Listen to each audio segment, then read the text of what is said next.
மட்டும்தான் தேடி தந்திருக்கு. ஸ்ட்ரெயிட்டா வந்து அழகிய தமிழ் மகன் முடிச்ச உடனே அவங்க சினிமாக்குள்ள என்ட்ராகணும்னு பார்த்தாங்க. ஆனா வந்து சினிமால வந்து உன்னோட ஃபேஸ் வந்து ரெகனைஸே ஆகாது. இப்போ வந்து ஃபேஸ் ரெகனைஸ் ஆகணும்னா உனக்குன்னு ஒரு தனி டேலண்ட் இருக்கணும், அதெல்லாம் இல்ல அப்படிங்கிற மாதிரி பல டைரக்டர்ஸ் ப்ரொடியூசர்ஸ் வந்து போய் பார்க்குற அந்த ஃபர்ஸ்ட் டேயே வந்து ஆடிஷன் கூட வைக்காமே நிறைய அசிங்கப்படுத்தி இருக்கிறாங்க.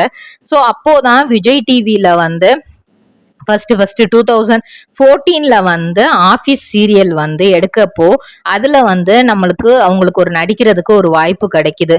அதுவுமே எப்போ கிடைக்குது அப்படின்னா அவங்களோட கேர்ள் ஃப்ரெண்ட், லவ்வர், ஒய்ஃப்னு சொல்லலாம். ஏன்னா வந்து இவங்களோட லவ் ட்ரிபிள்ஆர் ட்ரேடிங் கம்பெனி எங்களிடம் பாக்கு மட்டை தயாரிக்கும் மிஷின் கிடைக்கும். அதற்கான ரா மெட்டீரியல்ஸையும் வருடம் முழுதும் நாங்களே சப்ளை செய்து வருகிறோம். நீங்கள் செய்யும் தட்டுகளை நாங்களே எடுத்துக்கொள்கிறோம். அதற்கான லோன் வசதியும் செய்து தருகிறோம்.